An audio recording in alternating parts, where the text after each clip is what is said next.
Good day to you, our dear listeners, and welcome to Neem Talks. I am Nanya, and I will be your host for today's episode. We will be having a roundtable discussion of the topic parenting and how it affects children socially. The intention of this podcast is to help us understand the impact of different parenting styles on the worldviews of children. There are many contributors to the worldviews that people have and the perceptions of their society. But on today's episode, we will be discussing how parenting is a major contributor to the way that a child will interact with his or her society. The relationship that children have with their parents is a product of the parenting style that was used to bring these children up. And more often than not, the relationship that the children have with their parents is the kind of relationship that they will replicate with the people that they have around them. So if the parents are attentive and expressive, the children tend to be more sociable. And if the parents are negligent, the children are more likely to be less sociable and detached or withdrawn from society. So the question here for us now is, how does parenting affect children socially? I have a few of my colleagues from Neem Foundation with me who will be joining us for a roundtable discussion. I have Aliyah Sada, the Program Assistant for Research and Legal Department, and Habib Salibala, Program Assistant for the Operations Department. I would like to welcome you all to Neem Talks and thank you for joining us today. Our guests will be sharing some of their opinions on the subject with us. So today's episode will run as a panel discussion, and as the host, I will be guiding us through the process as the panel moderator. We will just be sharing some of our opinions and exchanging ideas for a short period of time. That being said, to help us manage our time, we will be dividing the topic into 4 segments. The first is strict parenting as opposed to permissive parenting, followed by there is a fine line between controlling and coercive, and the third is drawing the line when parents overstep their boundaries. Lastly, how having a favorite child might affect children. To the first segment, strict parenting as opposed to permissive parenting. There are many observable differences in the behavior of children who are raised by strict parents and in those that were raised by permissive parents. So one of these is the fact that the former, that's those that were raised by strict parents, have certain expectations of their friends and their colleagues and the larger society, which are not necessarily bad, but then there are still certain types of expectations because of the pressures that their parents have put on them. I'll be throwing this question to the panel. Like I said, there are some pressures that children raised by strict parents face that those raised by permissive parents cannot actually relate with. So, Aliyah, would you shed some light on what those kind of pressures can be? Thank you, Nanya, for your warm welcome. I would like to focus mainly on fear. So I feel like people with strict parents, they have a fear of disobeying their parents. And that's something children with more permissive parents can't relate to. I think there's the fear of like when you go out. So if you go out, your friends are always telling you, just stay out maybe a little bit longer, it's not a big deal. But like, because you're so afraid of the consequences of staying out, because you know how strict your parents are, you kind of, like, even when you know that you could probably ask and they might say yes, you're more afraid to even reach those attempts, to even make those attempts. There's also that fear of, with academic stress as well, that we have to look at. So there's a fear of not doing so well. There's a fear of not liking the subject your parents might have chosen for you and still having to perform at such high levels. But, there's, I think many of all of it is just there's a lot of fear that a lot of people with permissive parents can never understand, because for you, it might be easy to ask your parents, oh, I want to do this, or just be a bit more free. And I think that's the one thing I want to look at. But on the flip side, we also have to consider that there are pressures that children with permissive parents face that people with strict parents do not. And I think that would be self-imposed pressure. So when your parents are a bit more free, they don't really care so much about the choices that you make. They just want you to make good ones. You kind of feel like they don't care. Looking at maybe your other friends that have very strict parents and they're like dictating different things, they're like kind of like laying it all out for you, you might feel like they don't care. So you're going to put those pressures on yourself to exceed, to, maybe earn your parents' love because you're probably feeling unloved in that manner. So that is what I'd just like to make mention. Thank you. Habib, what are your opinions on that? Okay. Hello, Nanya. Thanks for having us here. Well, my belief is kids raised by permissive parents tend to be a bit more independent and less self-conscious. So, whereas kids raised by strict parents tend to always seek validation from others, right? So, it gives a little bit of attribute of lack, like they lack confidence a little bit. And then mostly the patterns we see with strict parenting is parents tend to pass down trauma. So their personal traumas and things that they went through in their past down on the children. So that tends that kind of it limits the children in the sense that it doesn't allow them make their own mistakes. So they're more or less just banking on the same mistake that the parents made, which in some cases isn't a way to sort of view life. So this amounts to a ton of pressure on the children's side. So it leads to depression and also limits the freedom of one to make their own choices. So those are two distinctive differences that I see between strict parenting and submissive parenting. Yeah, thank you guys for that. So on to the second segment, which is there is a fine line between controlling and coercive. There is a need for parents to control their children when they are really young, especially because they don't know much and they need guidance on how to do things, on the right decisions to make. However, this becomes a very big problem when the children who grow older and should normally attain some level of independence, they still have their parents making decisions for them and dictating how every aspect of their lives should be, like where they should go, what they should wear, and different things like this, even as little as who they should associate with. Now, at this point, it becomes coercion. That is forceful control, which can even be violent and abusive. Truthfully, many parents don't even know when to stop. So some people believe that overly strict parenting for a child is like being a prisoner in your own home. So at what point do you think that parents should stop forcing their beliefs on children? Like, where do you guys think that control becomes coercion? I'd like to hear your opinion, Habib. Okay, so what I believe is parenting is more or less a teacher-student type of relationship, in the sense that parenting is guidance, right?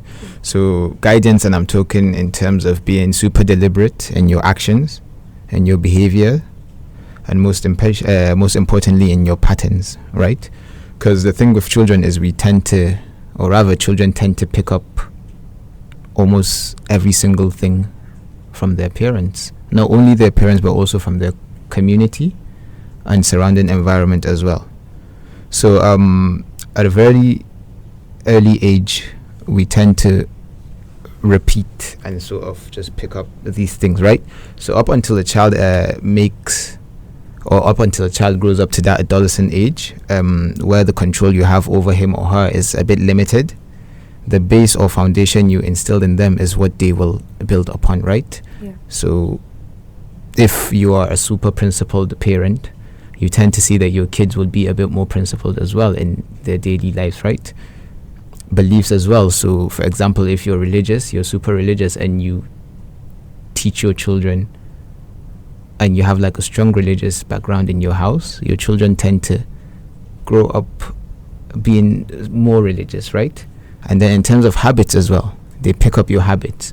So, for example, if you, let's say, are a smoker, the chances that your children will pick up that habit is also high, in the sense that we just learn from what our parents do.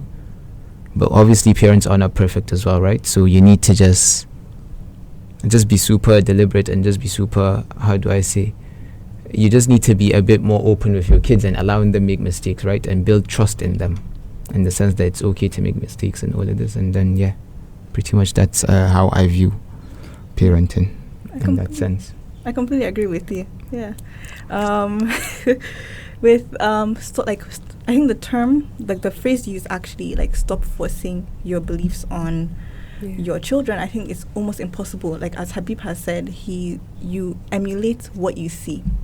And I don't think parents necessarily are trying to thrust things down our throats. I'm not trying to tell you this is how you should be from the jump, but obviously through their actions, subconsciously, you're gonna pick up on a lot of the things that they do. So I feel like it's less so on the parents forcing their beliefs on us, and more so on us using critical thinking and taking some things from them and learning like what best fits for us. So Habib just spoke about like obviously like parents should allow kids to try, to fail, to grow. Yeah. And part of that is also us taking that initiative, for children to take that initiative in, even though this is what their parents have said, you're going to school, you're out in the world, even if you're not necessarily in formal education, you're experiencing things that your parents never experienced. So it's time for you to kind of balance the two, balance what's being told to you, and also what you're seeing for yourself, Another thing I'd like to focus on is the whole control, when control becomes coercion. So control is an umbrella term. Coercion fits underneath that. So coercion is just a form of control. But there are nuances between the two. So we have to look at the fact that coercion is like acts of like threats, humiliation over time. It's manipulation essentially. And control is designed to make you dependent. So Habib spoke about this, I think, in question 1, about how children from permissive families, children from strict families, are a little bit less independent. And that's where the control comes from, where their parents are making every decision for you, that it gets to a point where you don't have any dreams, you don't have any goals for yourself. You're kind of just waiting for someone to tell you what to do next. Yeah. I think that's a bit difficult because sometimes parents don't realize that is what they're doing. But again, like I said, and what Habib has said, is just trying to find your own footing in the world, because it gets to a point where you can no longer blame your parents for what they're doing to you, what they're saying, because you've gotten somewhere. You are old enough to make these decisions for yourself. I know it's easier said than done, but it is. I know it's difficult, to be honest, for all parties involved. And with coercion, I feel like it's a bit more trickier because it's manipulation. So essentially, you yourself might not realize that you're being manipulated into doing certain things. Part of it could come from fear. Most of it actually does derive from fear. Like if, for example, you're in school and your parents are telling you you're stupid because you're not getting like the top grades, you're always going to feel like, I don't want to hear those words. I want to, achieve better. I want to make them proud. And if that's what's driving you, then already that's a problem, because you want to make yourself proud before you make anyone else. Exactly. And it's, like I said, it's easier said than done. But that's just my own take on the situation. Oh yeah, thank you. And on that note, we'll be looking at the next segment, which is drawing the line when parents overstep their boundaries. You know how when you were little that either of your parents could just wash you, give you a bath, change your clothes, then puberty started and you began to demand for some level of privacy and some independence. Well, that privacy doesn't just have to do with physical privacy, because there are certain aspects of your life that your parents should simply not be involved with because they are personal to you and you get to dictate who you involve in these aspects of your life. So it's typical for parents to be nosy, just ask you questions about your personal life, but some parents don't even ask. They just jump right in, invade your privacy, seize your phone, stalk your social media, and some full-on monitor your every move. I think it's necessary for children to draw the line at some point and make boundaries clear to their parents so that they don't cross them. What's your opinion on that? Are we talking about Nigerian parents? Yeah. I don't think it's as easy. I mean, yes, there gets to a stage in your life where you should try and put some boundaries, but we also have to consider context. Culturally, a lot of us end up living at home for a prolonged period of time, maybe up until you get married. And I think it's not as easy to say that these boundaries need to be set. I think that obviously you should be able to make decisions for yourself. I think that's the most important thing, be able to make decisions for yourself, to live a life that you would want to live. But I think it is very important to note that it might not work the way you want it to work. I know people in their 30s living at home and, they still have like a curfew. you're under your parents' roof, and it's not the cultural norm for some to move out of the house before they get married or to do anything else, especially if you're living here in Nigeria. So I don't know. I think it's a bit of a tough question. I think it is necessary to put those boundaries to have everyone respect each other's space, but I don't know how easy it is to put it into practice. So, yeah.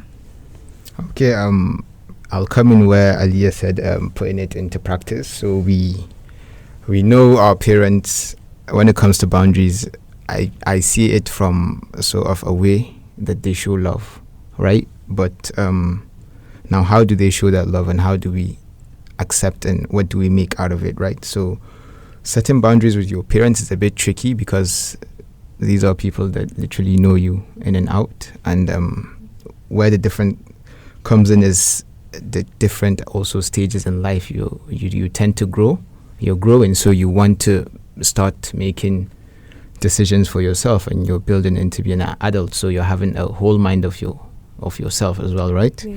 So what you need to do is, first of all, find out what is on their mind.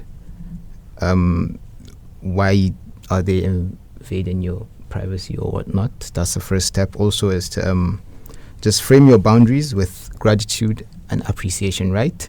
So you tend to just want to let them understand that you appreciate whatever they're coming with you at, but you're now going to stick up for yourself, and you have a particular view, you know how you feel about something, so you're going to let them know, but you have to do it in a very diplomatic way, in a way that it won't hurt their feelings, right? And then you just have to confront issues directly as well, you know. So that's where the difference comes in, and then that's where they tend to now believe that, oh, okay, you've grown into an adult now, and you're starting to make decisions for yourself, and that will allow them build confidence in you and within themselves as well. And then just the last step is also just be clear and specific. This is your particular view now, this is your intention, and this is how you've made your decision, and you want to stick by it, and you just want their blessings and trust. So I just believe that's the best way around boundaries.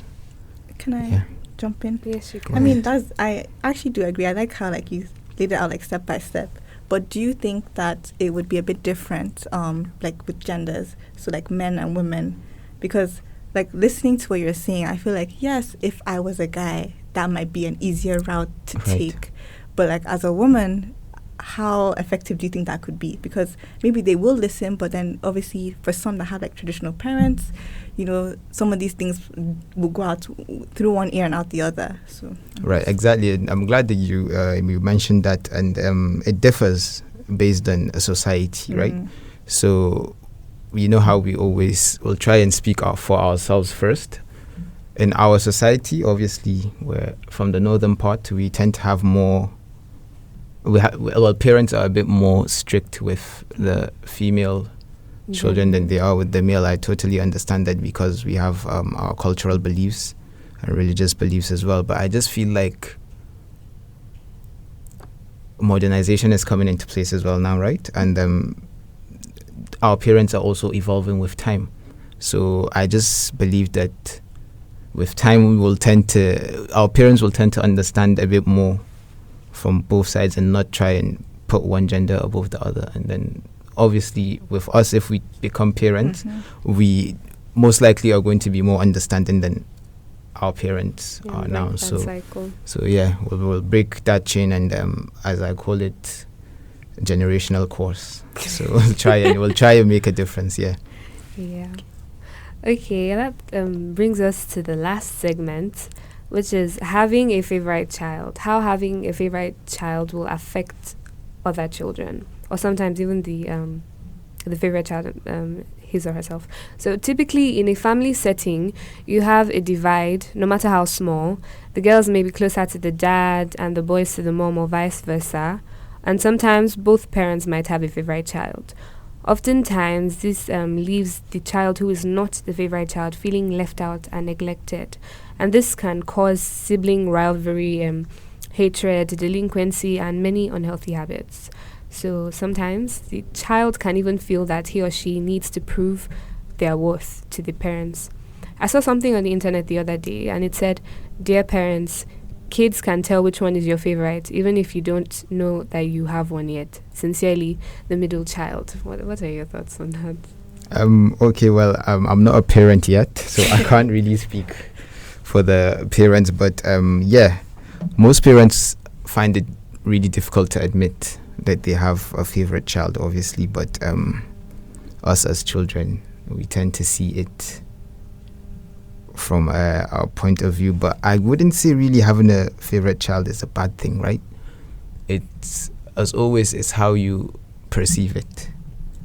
It's normal, I guess, to have someone that you tend to align with, or you are closer with, More maybe connected. because of your, just you have maybe interests that are similar, right? So you tend to be a bit closer. Like I'm not going to say I'm my dad's favorite child, but we have a lot of interest, and I and him are just closer. We support the same football team, so we tend to bond when it comes to football a bit closer, where I would say he has a same sense of humor as I am, so we tend to joke around a lot. But when it comes to other aspects as well, I would say that my brothers are closer to him in terms of maybe when it comes to intellectual conversations and stuff. So I just feel like it differs with children, right? So you might feel a bit threatened sometimes, but the whole favorite child notion, I would say, is just more or less something that we kind of tell ourselves just to make ourselves feel better.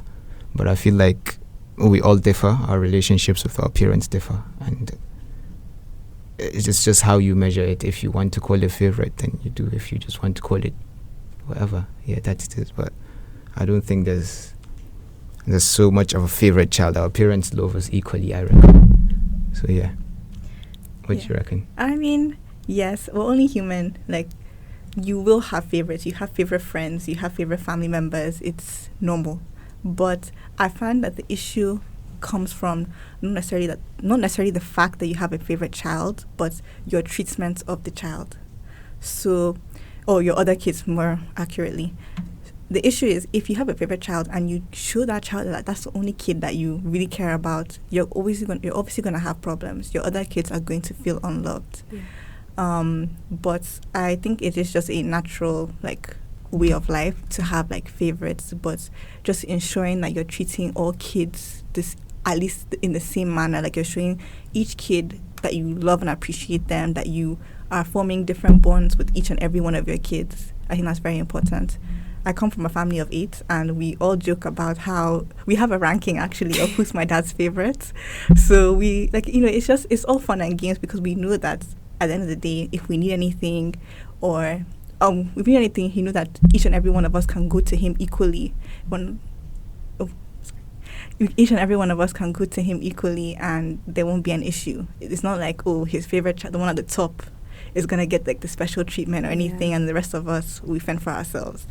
Though there are obviously, like, kids in other families where the child that's the most favorite is treated very, very special, and that's when, like, discontent comes from, because as the other kids, you feel very unloved. You kind of resent your other sibling for getting all the treatments, and it's not necessarily their fault, but because they enjoy the spoils of it, they don't actually understand where you are coming from when you're on the other side of that.